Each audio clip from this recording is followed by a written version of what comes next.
জয় রাধে। আজকের পাঠ ভক্তি কল্পতরু শ্রী চৈতন্য চরিতামৃত আদি লীলাখণ্ড শ্লোক 29। মাগে বা না মাগে কেহ পাত্র বা অপাত্র, ইহারে বিচার নাহি জানে দেও মাত্র। কে তা চাইলেও আর কে না চাইলেও, কে তা গ্রহণে সমর্থ বা অসমর্থ, সে সমস্ত বিবেচনা না করে শ্রী চৈতন্য মহাপ্রভু ভক্তি বৃক্ষের ফল বিতরণ করলেন। এটি হচ্ছে শ্রী চৈতন্য মহাপ্রভুর সংকীর্তন আন্দোলনের সারমর্ম।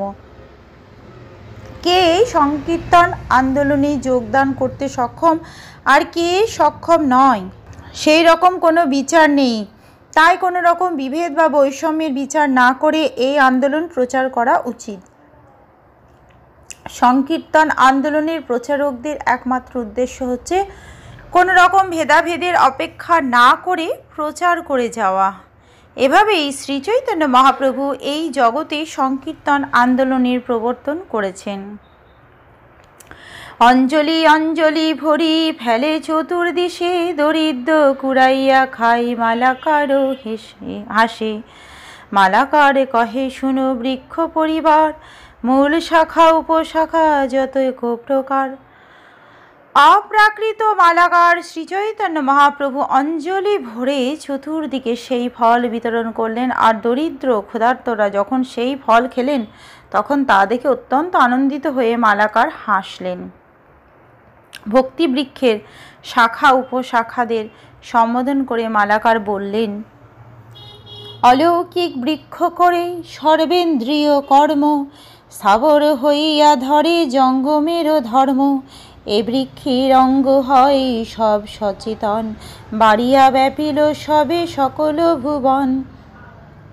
একলা মালাকার আমি কাহা কাহা যাব, একলা বা কত ফল পারিয়া বিলাব। যেহেতু ভক্তিবৃক্ষ অলৌকিক, তাই তার প্রতিটি অঙ্গ অন্য সমস্ত অঙ্গের কর্ম সম্পাদন করতে পারে। বৃক্ষ যদিও স্থাবর, তবুও তা জঙ্গমের ধর্ম অবলম্বন করেছে।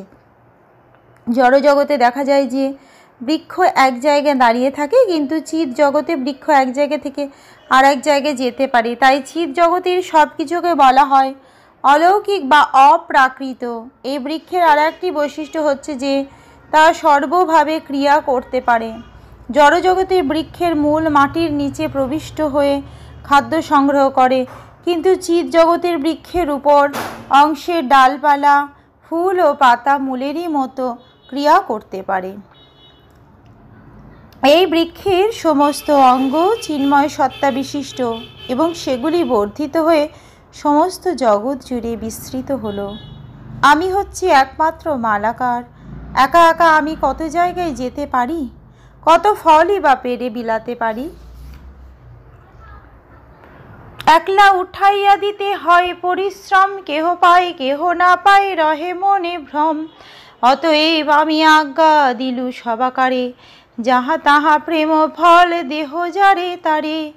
একলা মালাকার আমি কত ফল খাব, না দিয়া বা এই ফল আর কি করিব।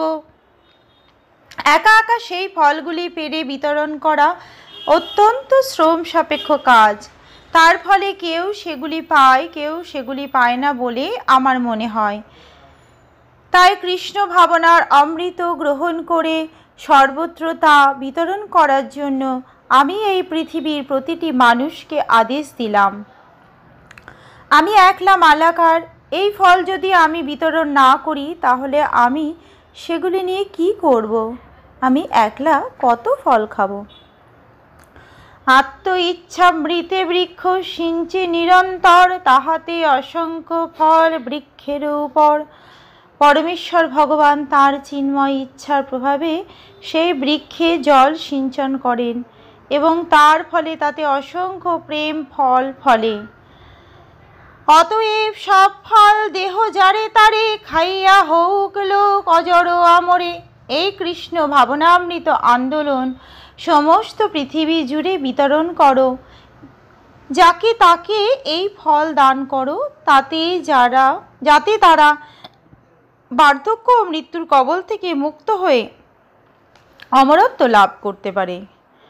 জগৎ ব্যাপিয়া মোর হবে পূর্ণ খ্যাতি, সুখী হইয়া লোক মোরে গাহিবে কীর্তি। ভারত ভূমিতে হইল মনুষ্য জন্ম যার, জন্ম সার্থক করি কর পর উপকার। সেই ফল যদি সমস্ত জগৎ জুড়ে বিতরণ করা হয় তাহলে আমার পুণ্য খ্যাতি সর্বত্র প্রচারিত হবে এবং মহা আনন্দে সমস্ত মানুষ আমার মহিমা কীর্তন করবে। যারা ভারতবর্ষে মনুষ্য জন্ম লাভ করেছেন তাদের কর্তব্য হচ্ছে তাদের জন্ম সার্থক করে পর উপকার করা। এতাব জন্ম সাফল্যং দেহিনামিহ দেহসু, প্রাণৈরথৈর ধিয়া বাচা শ্রেয় আচরণং সদা। প্রতিটি বুদ্ধিমান লোকের কর্তব্য হচ্ছে প্রাণ, অর্থ, বুদ্ধি ও বাক্যের দ্বারা অপরের প্রতি নিরন্তর শ্রেয় আচরণ করা, তাহলেই তার জন্ম সফল হয়। প্রাণী নামুপকারায় যদে বেহ পরত্র চ, কর্ম না মনসা বাচা তদেব মতিমান ভজেত। কর্ম, মন ও বাক্যের দ্বারা ইহকাল ও পরকাল সম্বন্ধে প্রাণীদের যাতে উপকার হয় তাই বুদ্ধিমান লোক আচরণ করেন। মালি মনুষ্য আমার নাহি রাজ্য ধন, ফল ফুল দিয়া করি পুণ্য উপার্জন। আমি কেবল একজন সাধারণ মালি মাত্র, আমার রাজ্য নেই, ধনসম্পদও নেই, আমার রয়েছে কেবল কিছু ফল আর ফুল, তাই সেগুলি নিবেদন করে আমি পুণ্য অর্জন করতে চাই। মালি হইয়া বৃক্ষ হইলাম এই তো ইচ্ছাতে, সর্বপ্রাণীর উপকার হয় বৃক্ষ হইতে। যদিও আমি মালি তবু আমি বৃক্ষ হতে ইচ্ছা করলাম, কেননা বৃক্ষ থেকে সমস্ত প্রাণীর উপকার হয়।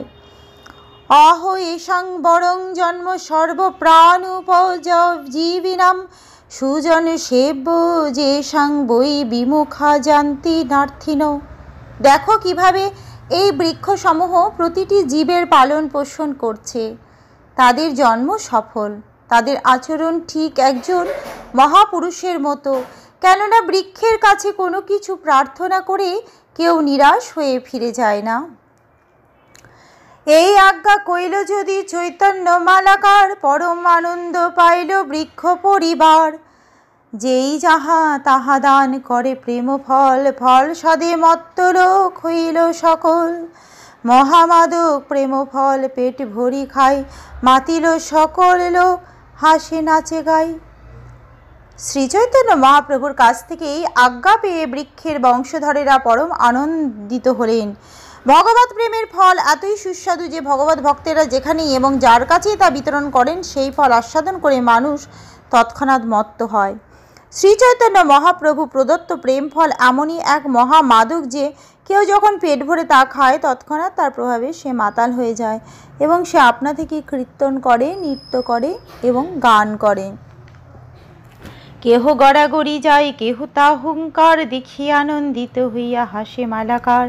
এই মালাকার খায় এই প্রেম ফল, নিরবধি মত্ত রহে বিবশ বিহল। সর্বলোকে মত্ত কইলা আপন সমান, প্রেমে মত্ত লোক বিনা নাহি দেখিয়ান। উন্মত্ত হয়ে কেউ গড়াগড়ি যায়, কেউ হুঙ্কার করে, তা দেখে মহান মালাকার শ্রীচৈতন্য মহাপ্রভু আনন্দিত হয়ে হাসেন। মহান মালাকার শ্রীচৈতন্য মহাপ্রভু স্বয়ং সেই প্রেম ফল খান এবং তার ফলে তিনি নিরন্তর মত্ত হয়ে থাকে, যেন তিনি সম্পূর্ণ অসহায় ও বিহ্বল। যে যে পূর্বে নিন্দা কইল বলি মাতোয়াল, সেহ ফল খাই নাচে বলে ভালো ভাল। যে সমস্ত মানুষ পূর্বে শ্রীচৈতন্য মহাপ্রভুকে মাতাল বলে সমালোচনা করেছিল তারাও সেই ফল খেয়ে নাচতে লাগলো আর বলতে লাগলো খুব ভালো, খুব ভালো। এই তো কহিল প্রেম ফল বিতরণ, এবে শুনো ফলদাতা যে যে শাখাগণ। শ্রীরূপ রঘুনাথ পদে যারা, চৈতন্য চরিতামৃত কহে কৃষ্ণদাস। এতক্ষণ আমি শ্রীচৈতন্য মহাপ্রভুর প্রেম ফল বিতরণের বর্ণনা করলাম, এখন আমি শ্রীচৈতন্য মহাপ্রভু রূপী বৃক্ষের বিভিন্ন শাখার বর্ণনা করব। দয়া করে আপনারা তা শ্রবণ করুন। শ্রী রূপ গোস্বামী ও শ্রী রঘুনাথ দাস গোস্বামীর শ্রীপাদপদ্মে আমার প্রণতি নিবেদন করে, তাদের কৃপা প্রার্থনা করে এবং তাদের পদাঙ্ক অনুসরণপূর্বক আমি কৃষ্ণদাস শ্রীচৈতন্য চরিতামৃত বর্ণনা করছি। আজকের পাঠ এই অবধি। ভজ শ্রী কৃষ্ণ চৈতন্য প্রভু নিত্যানন্দ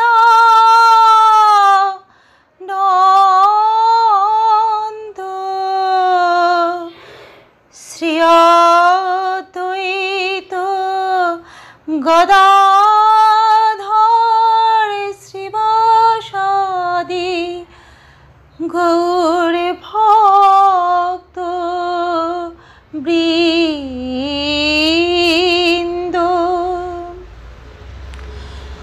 হরে কৃষ্ণ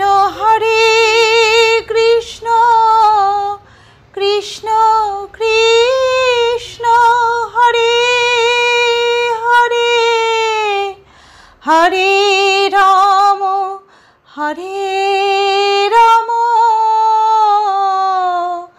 রাম রাম হরে হরে। জয় রাধে জয় রাধে জয় রাধে জয় রাধে জয় রাধে।